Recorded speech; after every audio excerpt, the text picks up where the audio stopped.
Dream Team? It's your boy D Neil back with another reaction video, guys. Here we are with Palki Sharma. The House believes that Modi's India is on the right path.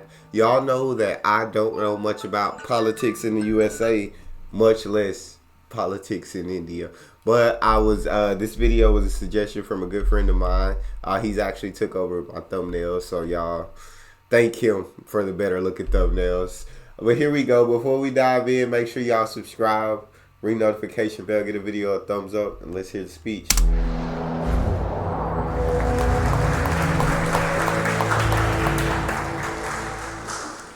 Thank you, Mr. President. Namaskar and good evening to all of you. We're debating India's path tonight, and I could wrap my argument in one sentence borrowed from the White House. Go to New Delhi and see it for yourself. But I've been given more time than that, so I will tell you what I see. Okay. Earlier this week, I was on my way to the Delhi airport. There was a lot of traffic. At one point, the car stopped. On the roadside, I saw two vendors. One was selling fruit, the other was selling coconut water. What caught my attention was not what they were selling, but how they were selling it. Both had a QR code prominently displayed. And every single customer walked up to them, scanned this QR code, and paid for their purchase, every single one of them. To me, this is a picture of today's India. It shows three developments, three of the many developments I shall list out tonight. Number one is financial inclusion. Both the vendors had a bank account linked to their mobile phone. Number two is internet or mobile penetration, what we call digital India. It was 15% 9 years back. It's 48% today. Oh, wow. And number three is the airport traffic. It just keeps swelling, even though we are at the receiving end. We see what it shows. From 67 million 9 years back to almost double now.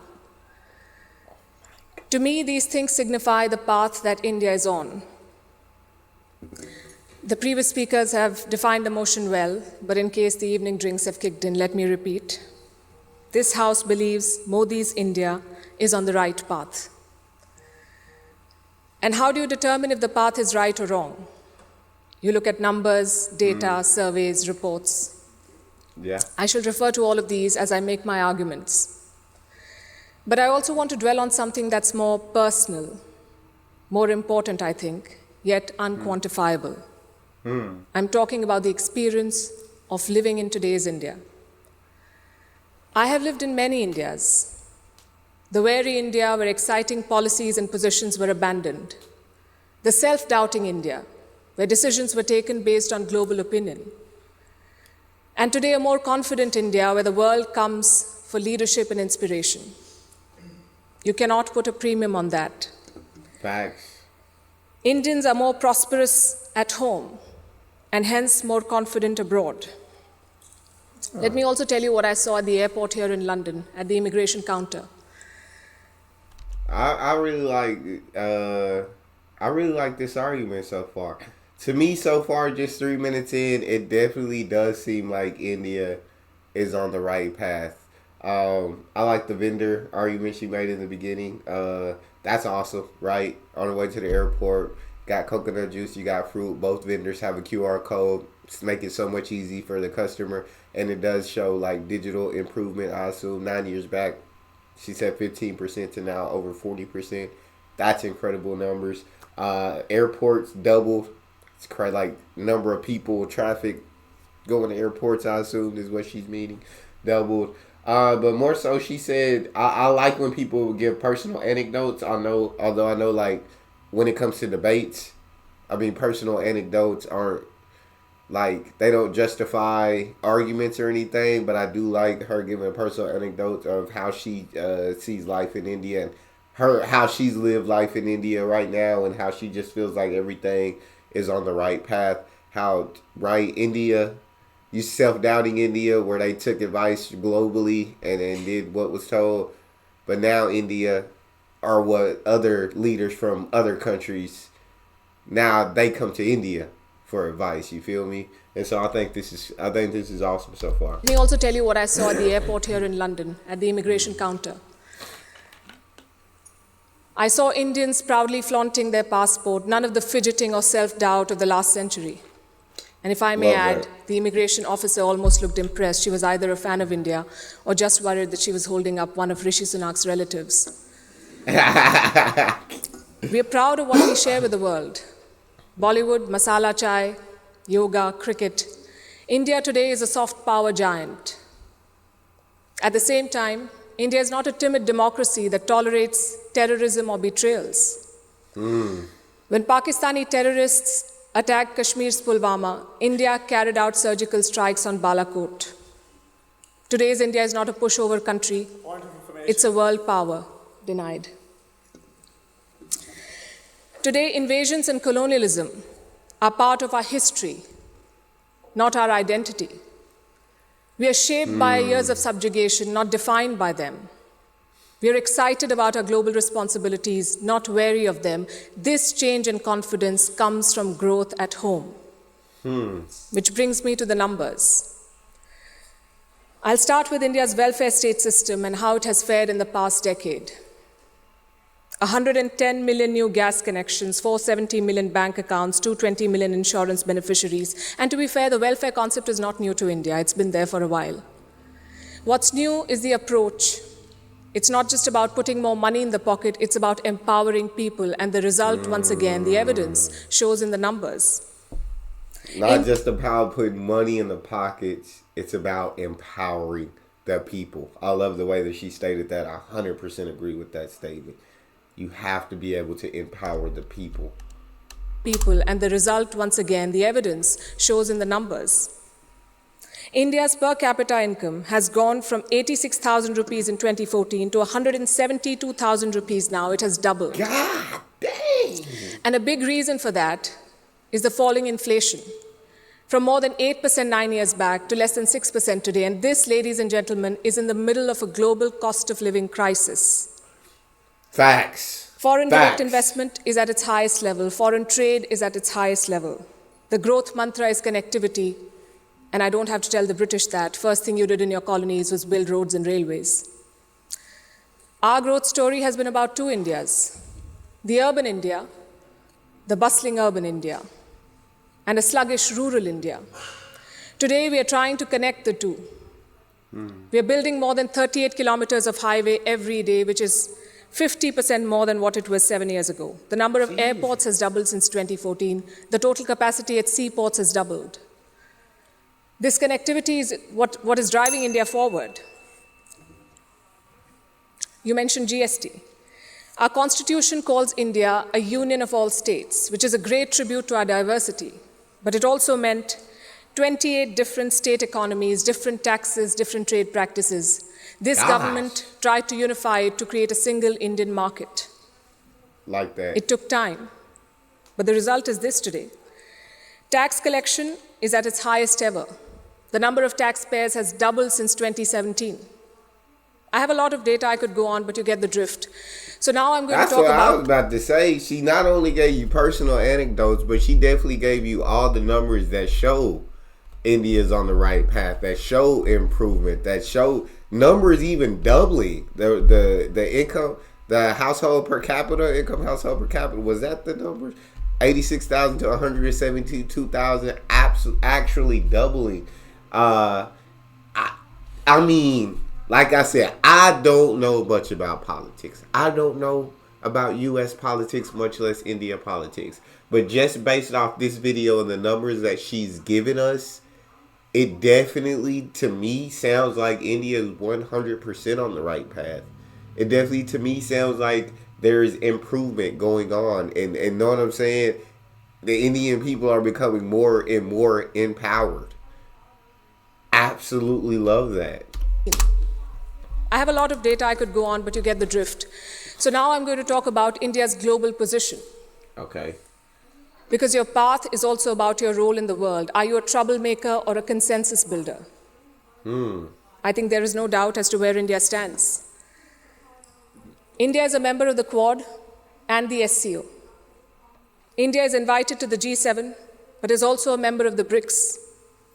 India rubs shoulders with the West, but also leads the global South. Which other country can claim to juggle these roles? And how does India do it? Because we are not trying to play an outsized role in the world, we are trying to play the right role. In the Russia-Ukraine war, India has not taken sides. And I know it confuses a lot of people here, but back home the thinking is very clear. It is not in our national interest to pick sides and make things worse. India has excellent relations with Russia and the West, and we want to preserve that. It's like when your two good friends fight. Do you pick sides and make things worse? Or do you try to talk sense to them and bridge the divide? I know what a good friend would do. I see. Yeah, when two friends fighting, you try to talk sense into both of them. Yeah, I mean, it's true. You don't pick a side. You talk. I agree. Sense to them and bridge the divide. I know what a good friend would do. I see what India is doing. India has always been, or always tried, to be a part of the solution, not the problem. Look at our neighborhood policy. When Sri Lanka was sinking, India provided assistance worth $4 billion, no strings attached, no grudges held, for Colombo's proximity with China. A lot of people say that India is losing control of South Asia. I say South Asia was never India's to control. New Delhi is building relations based on mutual respect and equality, and the results show beyond government interactions. Countries like Nepal and Bhutan are using India's online payment systems. Students from the neighborhood come to India for training, grants, and scholarships. This government has aced what we call Buddhist diplomacy. It is leveraging India's position as a cradle of Buddhism. All these initiatives have made India popular. The world stands with us against Chinese expansionism. The global South looks up to us for leadership. The global North looks up to us for partnership. I think that's the hallmark of great diplomacy and statecraft, when you're loved and respected in all quarters. More importantly, when you're trusted in all quarters. India repaid that trust during the COVID-19 pandemic. When the world forgot about morals and globalization, India sent 24 crore vaccines to 100 countries. Wow. And you saw the result of that in Papua New Guinea. When Prime Minister Modi landed there, their Prime Minister touched his feet. This was not a personal gesture to a leader. This was a vote of thanks to the entire country. Let's talk about domestic affairs. Kashmir. Her speech is absolutely incredible. Her speech is absolutely phenomenal. She's amazing. But I mean, it sounds like Prime Minister Modi is also amazing. For just what I'm picking up from this video, it sounds like there's so much advancement in India, and there's so much trust in India from its other countries that surround it, from countries in the north and countries in the south.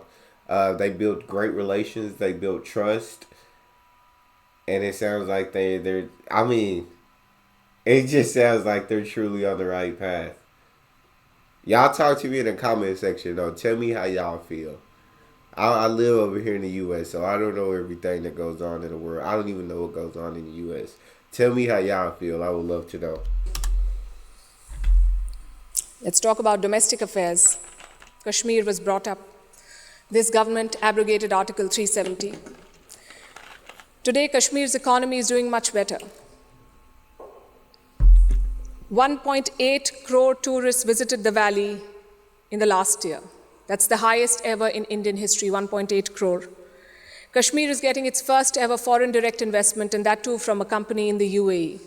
But since this is Kashmir, let's not limit ourselves to finances. Let's talk about security. Terror attacks in the valley have almost halved in the last few years. The numbers are staring in your face. Security is better, economy is better, Kashmir is better. Plus, we have corrected a historical wrong imposed on India. Let me also address something else that was raised by the opposite side, and that is religious intolerance. It's easy to quote anecdotal evidence and paint an entire country as intolerant. But random elements and sporadic incidents do not speak for India or its leadership. or its government. Only policies do, and I'll tell you about those policies. More Muslim students got scholarships in Modi's first term than the previous government. I'm talking about 2 million more Muslim students. If the idea was to marginalize them, why give them more scholarships? Look at the government's Hajj policy. Prime Minister Modi held personal talks with the Saudi regime to increase India's Hajj quota. In 2014, it was 136,000. By 2019, it was more than 200,000. Again, if the idea was to marginalize Muslims, why increase the Hajj quota? This government abolished triple talaq. Would you call it reform or repression? Let me also tell you what a Pew study found in 2021. It runs counter to every argument that will be made here tonight. It found that 89% of all Muslims and Christians in India say they're free to practice their religion. I'll repeat, 89% of all surveyed Muslims and Christians, but no, let's build on perceptions and anecdotes, not on facts. I would also point you to all the social schemes, the bank accounts, the gas connections, the insurance policies. They're available to all citizens of all religions. Does that mean India cannot do better? Absolutely not. Even one incident of marginalization is one too many, but how would you judge an entire country's path?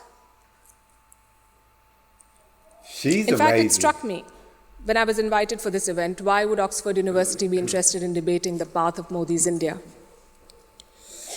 Because India has defied Western predictions.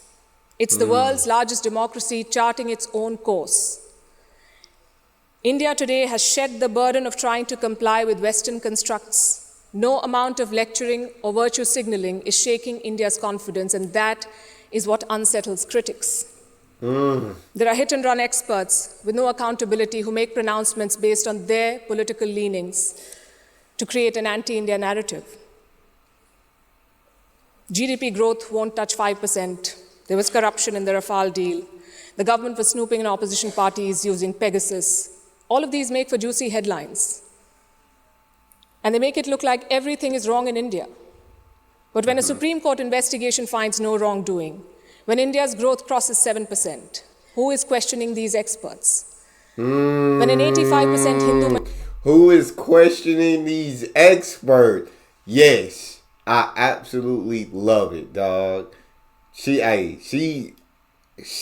preaching to him, you feel me? Like, y'all saying that, y'all trying to give out the perception that everything is wrong in India, that we can't do this, that this is wrong, that there's corruption here. But we had a Supreme Court investigation. No corruption.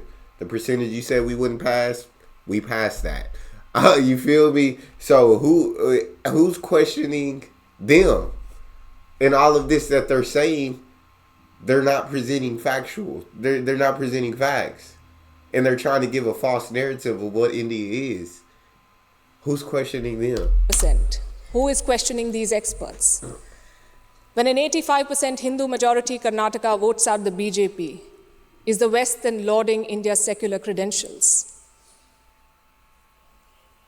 You see, to judge a country's path, you have to be able to separate agenda-driven narrative from facts.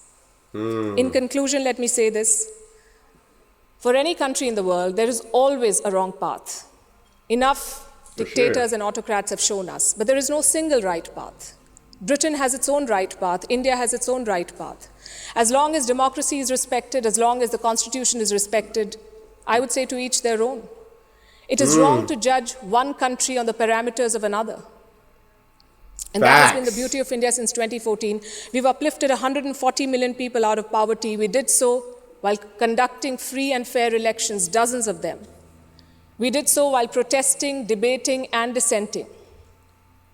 And finally, I think the hallmark of a right direction is also public approval. Do the people think you're on the right path? The people of India answered that question in 2019. Thank you. Love that. Love that, love that, love that. Of course, that's just one part of the debate. Didn't get to hear the whole debate, but absolutely loved that. You feel me? Do the people of India think that we're on the right path? They answered that question in 2019. Yes, you feel me? I love how she said there's not just one right way to do things. There's more than one right path, right? Just because your country does it this way doesn't mean our country needs to do it that way. That way worked for you guys. That way might not work over here. We're gonna do things differently in a way that works best for us. So you can't judge us based off of your parameters. Oh, Palki Sharma. I hope I said that right. If I didn't, I completely apologize. But that was an absolutely incredible speech. Y'all let me know in the comment section how y'all feel. Make sure y'all subscribe, ring notification bell, get the video a thumbs up. It's your boy D. Neal. Out.